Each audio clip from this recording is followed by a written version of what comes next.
Brian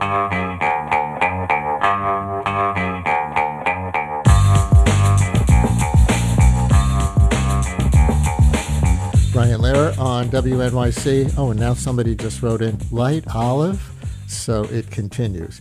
But now we'll conclude our series talking with the 5 creators of this year's Oscar-nominated documentary. We do this series each year in Oscar season, as regular listeners know. Nothing wrong with other places centering the great actors and directors and others behind the arts and entertainment films. But as one piece of being alternative radio, public radio, we focus on the documentaries on this show. Today, we'll talk to the filmmakers behind Cutting Through Rocks, and we'll hear some clips. Cutting Through Rocks is the first Iranian-made documentary to earn an Oscar nomination. This film took 8 years to make, I'm told, but its story turns out to be especially relevant right now, right, with the pro-democracy protests taking place there. The film focuses on Sara Shavverdi, the first woman elected to serve as a village council member in rural northwestern Iran. Here is Sara in her own words. Neçədən ağız dünyaya gələndən sonra dadam yol gözlürdü ki, oğlu ola. Amma mənlə qız oldu. Dadamla təsmim tutdu, məni o yerlərə apara ki, fəqət oğlanlar gedə bilərdi. So you hear her voice there in her presentation. The translation is, after he had a few daughters, my father was hoping for a son, but I was born a girl. My father took me to places where only boys were allowed. And I guess that sets up how she got into politics. So with me now are the filmmakers, Sara Khaki and Mohammadreza Eyni. Welcome to WNYC and congratulations on your Oscar nomination. Hello, and thank you so much for having us here at WNYC. Sara, how did you first meet your namesake, and why did you want to make a film about her? Well, I was born and raised in Tehran, Iran, and I grew up witnessing so many tenacious individuals like Sara Shavverdi who were fighting for their independence and demanding a space for women and girls around them. And I left Iran when I was young, and now having lived equally between the two worlds, between the United States and Iran, I can say that some of the topics that are now explored in Cutting Through Rocks are common concerns, especially in the way in which women's bodies become battlegrounds. And with that in mind, I was interested in seeing the ones who never leave their communities. How are they really pushing boundaries in their surroundings? And through extensive research, I came across Sara Shavverdi, who lives in the northwest of Iran, the only female motorcycle rider in the northwest of Iran, in the region, and someone who had been a midwife and delivered 400 kids. And through phone calls, she shared with me that she's thinking about running for a council seat. And we knew we wanted to make a cinematic story, and I knew that I wouldn't be the only creator here. I needed a collaborator, and no one was better than Mohammadreza Eyni, who I knew from past projects. I called him, and we went to the village together. And Mohammadreza, you're originally from that region, right? Yes. Hello, WNYC and your listeners. Yes, I'm coming from the community. And when Sara called me, it was an amazing opportunity for me to go and make a film about my community, especially women. I was always waiting for a chance to make a film about women and the stories that I was familiar with. But for me as a male director, it was not possible to go and make an intimate film without having a female director with me. So Sara called me and told me about this story, and we entered to the village together. And I can say that we didn't expect that we are going to spend 8 years of our lives making this film. And it was a very long process. It was 8 sessions of filming, and each time we stayed there for 90 days or 70 days or 50 days because we wanted to experience the changes that our main character is offering to the community and how they are responding to these changes. Why did it take 8 years to make? We Actually, first it's a very start. good question. Yes, go ahead, Mohammadreza. No, please, Sarah, you go ahead. Yeah, so we first started getting to know.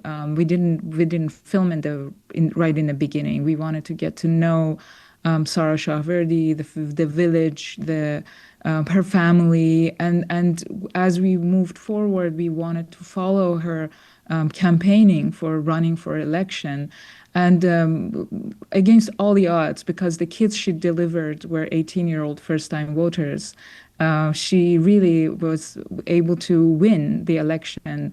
And we could have stopped right there, but we really were interested in seeing how this woman is using the local power that she gains and how she's able to create change in her community. And so from the moment she wins, she went from teaching the young girls how to ride a motorcycle, um, bringing equal land ownership for women. And now there are 150 women who co-own lands with their husbands. And she brought gas lines and so many different things. And most importantly, she was able to shift perspectives. And that really took us a while to be able to witness. And we wanted to be there to see the evolution of the character and eventually the village. And now you're And nominated for an Oscar. Mohammadreza, go ahead. yeah, and it was, I think, a very good question that you asked, because it's a nature of observational filmmaking, verite filmmaking, and I really love decision makers. If some of them are listening now to this conversation, that support the idea of observational filmmaking and not being afraid of being patient with the stories, because we need more stories about real people and spending time with them to share the similar experiences. Our film is about leadership. This the topic that is more urgent than ever, and we need to talk about it, because every day we wake up with tragic news, and we need to talk about it. We need to find the idea of who is the best leader for the future of this planet. We need that in our communities. We need to uh, support leaders like Sara in our film, because she's honest and she is trying to empower others without having the fear of losing her own power, and also creating safe space for others without putting a lot of limitations, supporting them. So these are the topics we need to explore, and we wanted to spend time 8 years making this film to experience that and share it with people, because these kind of things, this kind of stories, you need to be patient. And I have an example. When we finished the beginning of the first phase of the filming, it was about Sarah's election. And when we finished that part, we had a sample and we shared with our colleagues and friends. And one of them told us, guys, you have a story here about a woman who fights against patriarchy, and despite a lot of setbacks and opponents, she wins. And he said, guys, you can submit it to festivals and stream the film. But for us, it was important, for Sara, Khaki, and me, to spend 6 more years to see how our main character uses the power, to see And, how others reacting to her power. So this is why we decided to spend 8 years to tell this very complex and multi-layered story. So, in that context of Sara, who you're documenting in the film, using her power, Sara, the filmmaker, how do you think people should view this film in the context of today's news, given the current pro-democracy protests taking place in Iran? Do you see them as related? Yes, we cannot take what is happening today in the streets of Iran or in the houses of all the Iranians indoors. We cannot separate what's happening in the film with what's happening today in Iran.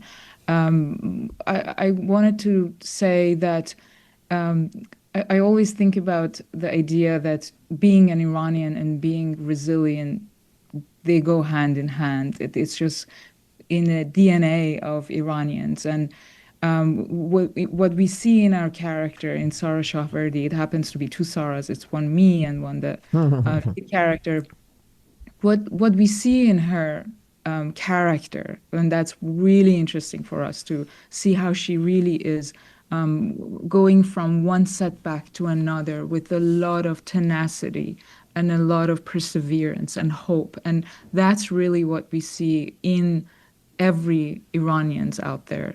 And it really makes us hopeful because we know that change is contagious and is inevitable. And we just have to, it's not something that happens overnight. And that's something that Sara Shahverdi learns over the course of these many years. But she doesn't stop. She wants to create this, even if it's a small change, she wants to create that in her community. And we need more Sara Shahverdis in every community because we see that happening here in the United States too, where it really becomes the idea what's happening in our thoughts and our ideas and how we can move forward in our day-to-day because these are quite challenging and dark days. And with that idea of cutting through the stones and clearing a path in front of us, we can provide hope for our next generations. I feel like that's becoming the only way. We're talking, if you're just joining us, with the two directors of the Oscar-nominated documentary Cutting Through the Rocks, the first Iranian-made documentary to earn an Oscar nomination. It's actually the last in our series with the 5 creators of this year's Oscar-nominated feature-length documentaries. We learn in the film that Sara was a midwife, that she delivered at least 400 babies, including someone who's 16 years old in the film, named Fareshte, who actually lived with Sara for a bit. Sara was also the only woman in her area who rode a motorcycle, you told us, until she taught Fareshte, and then later one of the other young girls in the village. So here's a clip of Sara and Fareshte in the documentary after their first motorcycle lesson. Motorla geldim, eldiven'i getirdim. Motorla gelmiştim. Şu motorla geldim. Motor koydum hayatınızda. Görsen sırf dünyaya geldi.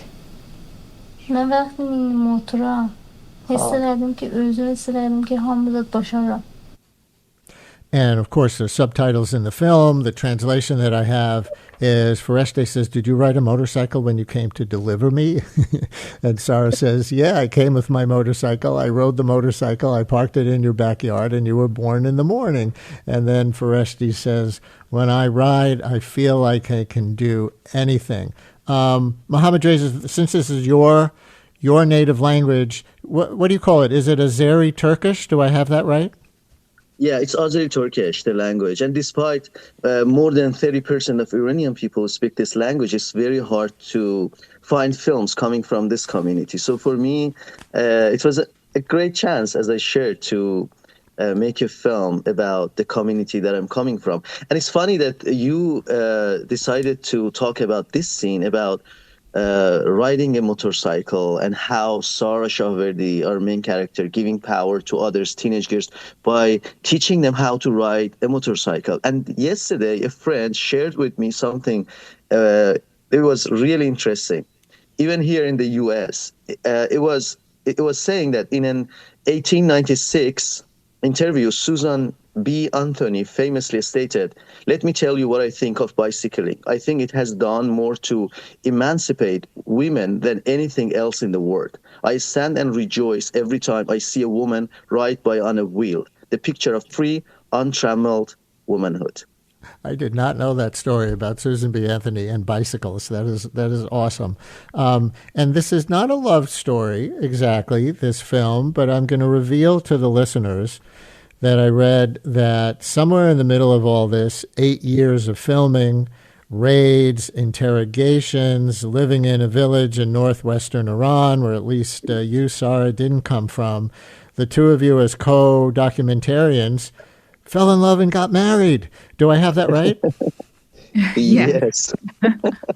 Yeah, this is Yes. I can say this was the most beautiful part of it. What do you think, Sarah, about it?